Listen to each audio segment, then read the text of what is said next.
Bienvenue. Aujourd'hui, on se penche sur un document assez particulier, un guide pratique sur l'art de l'argumentation qui s'appelle How to Argue and Win. Oui, et ce qui est vraiment étonnant, c'est sa date de parution. C'est ça. Il a été écrit par Grenville Kleiser en 1910. En 1910, on est plus d'un siècle en arrière, c'est presque un artefact.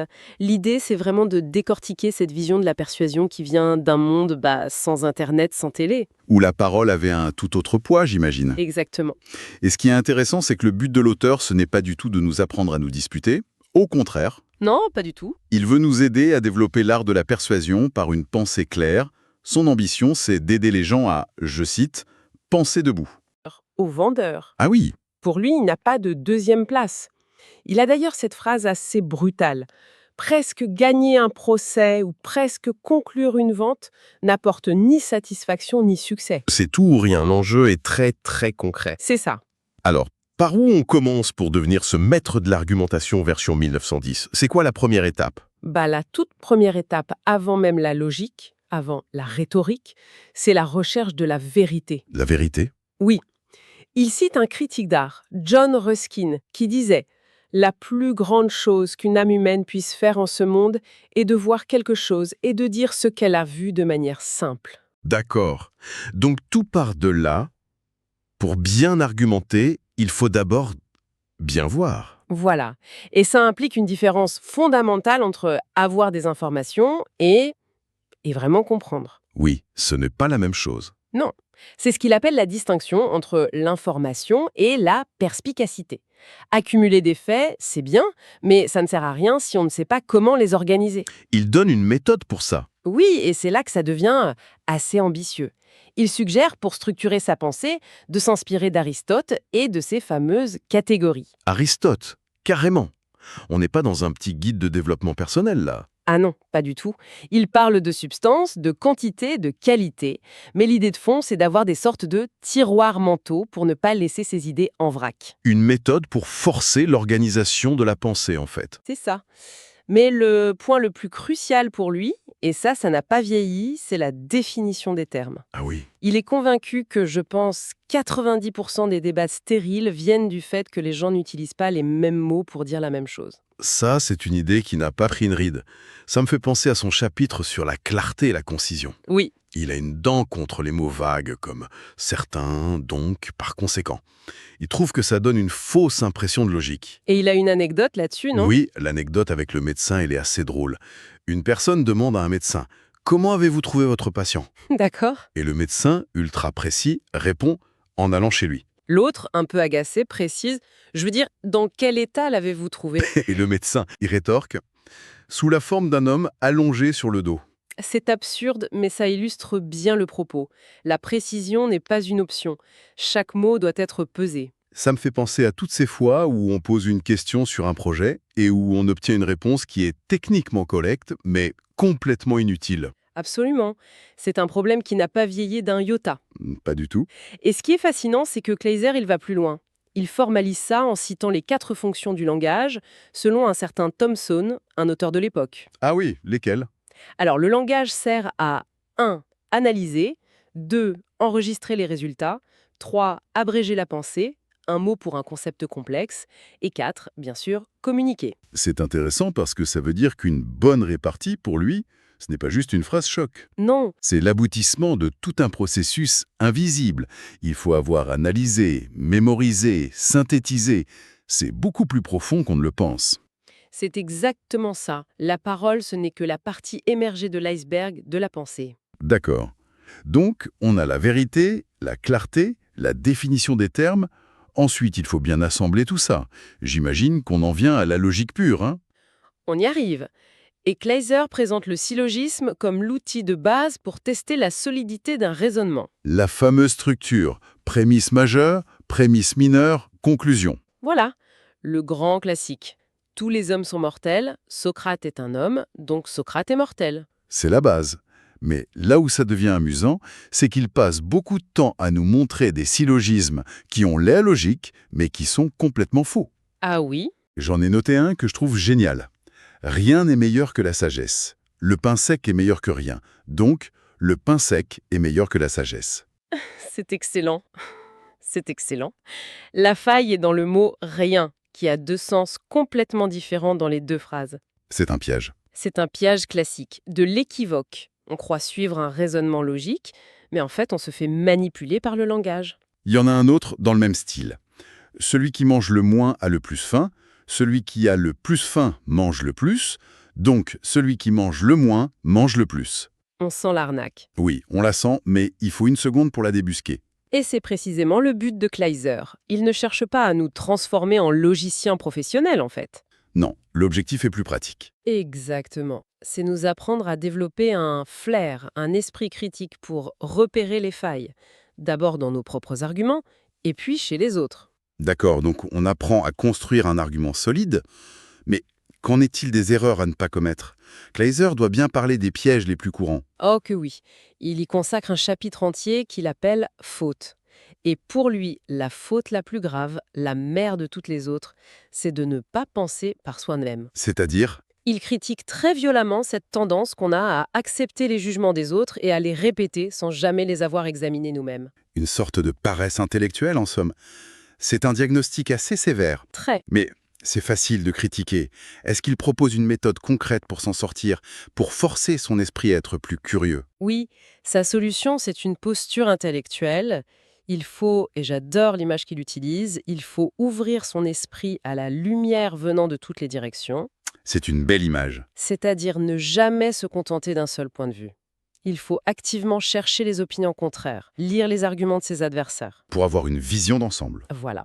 Pour acquérir ce qu'il nomme une largeur de vue et un esprit catholique au sens universel du terme, bien sûr. D'accord, donc on a la matière première, la vérité, la clarté. Et la machine, pour la traiter, la logique. Mais le livre semble dire que ça ne suffit pas. Non, ça ne suffit pas. Il y a un autre ingrédient, quelque chose de plus. Humain. Oui. Et c'est peut-être la partie la plus surprenante pour un livre de 1910. Kleiser affirme que l'argumentation est aussi, et peut-être surtout, une affaire de personnalité. Ah, au-delà des faits, c'est la personne qui les porte qui convainc. Il ne parle pas de charisme ou de magnétisme, j'imagine. Pas du tout. Pour lui, la personnalité qui inspire confiance est sérieuse, calme, assurée. Il va même jusqu'à parler de la posture physique. La posture? Oui, une colonne vertébrale droite, une tête haute, une démarche ferme. Pour lui, c'est le reflet extérieur d'un esprit fort. D'accord. Mais il y a un passage vraiment inattendu sur ce qui, selon lui, détruit la personnalité. Ah oui? Qu'est-ce que c'est? Les dettes. Les dettes. Oui, il y consacre plusieurs paragraphes très durs. Pour lui, être endetté est une source de honte qui mine la confiance en soi, qui pousse au mensonge et qui finit par briser le caractère d'un individu. Waouh! Sa conclusion est sans appel. Payez au fur et à mesure ou n'y allez pas. C'est quand même une vision très datée, non? Il semble lier la force de caractère à la situation financière. C'est vrai.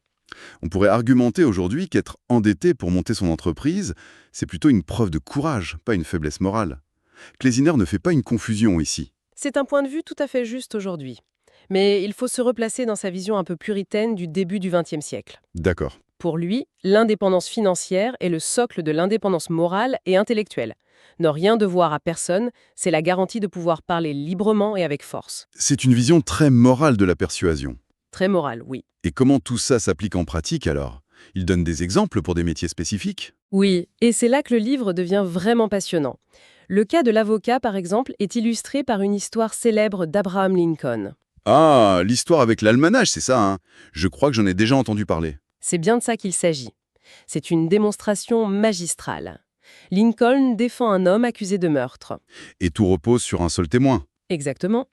Un seul témoin qui jure avoir vu le crime très clairement à la lueur de la lune. L'affaire semble perdue. D'accord. Pendant le contre-interrogatoire, Lincoln pose des questions très calmes, très précises. À quelle distance étiez-vous? Environ 6 mètres. Où ça s'est passé? Dans une petite clairière au milieu des bois. À quelle heure? Vers 11 heures du soir. Il pose le décor. Il pose le décor et il récapitule. Donc, tard le soir, dans les bois, vous avez tout vu grâce au clair de lune. Le témoin confirme, très sûr de lui. Et c'est là qu'il sort son arme secrète. Exactement. Lincoln sort alors de sa poche un almanach de l'année, il le fait admettre comme preuve et lit à voix haute qu'à la date et à l'heure du crime, Il n'y avait pas de lune. la lune n'était pas encore levée, elle n'est apparue qu'après 1 heure du matin. Le témoignage s'effondre. Et le témoin, qui était le vrai coupable, craque et avoue. C'est une histoire incroyable. La clarté est le fait brut contre le mensonge. C'est ça, Et pour les autres professions, comme l'homme d'affaires ou le vendeur, les conseils sont aussi précis? très concret. Pour l'homme d'affaires, il insiste sur la capacité à prendre une situation complexe et à la présenter de manière limpide à un conseil d'administration. La persuasion, c'est rendre le complexe simple. Voilà. Et pour le vendeur, il compare 2 scénarios. La bonne et la mauvaise approche, j'imagine? Tout à fait. La mauvaise, c'est le jeune vendeur qui, au premier nom du client, abandonne en disant Je ne suis pas là pour vous forcer ». Il repart les mains vides. Ok. La bonne approche, c'est le vendeur expérimenté face à un client qui dit « Je ne passe pas de commande pour le printemps maintenant ». Au lieu de s'arrêter, il argumente. Avec des faits, j'imagine. Avec des faits. Je pense que vous devriez. Le marché des matières premières est tendu. Nos usines ont déjà du mal à suivre. Si vous attendez, vous risquez la pénurie et vos concurrents auront du stock, mais pas vous. Il déplace le débat de l'émotion « je ne veux pas » vers la logique et les faits. C'est exactement ça. Il change le cadre. C'est intéressant de voir à quel point ça reste pertinent. Mais il y a une partie sur la vente par correspondance.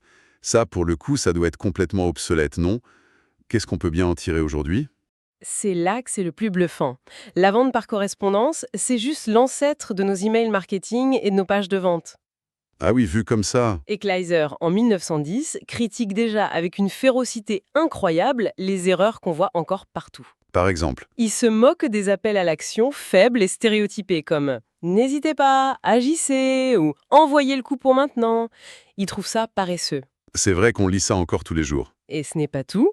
Il met en garde contre les formulations négatives complexes du type « Ne pouvez-vous pas vous permettre de ne pas vous inscrire ?» Ce qui est une horreur à lire. C'est une horreur. Il explique que ça sème la confusion et la méfiance.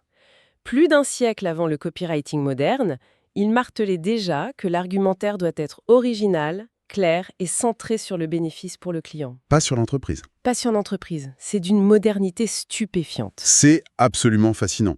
Si on devait résumer ce guide de 1910, How to Argue and Win, qu'est-ce qu'il faudrait en retenir?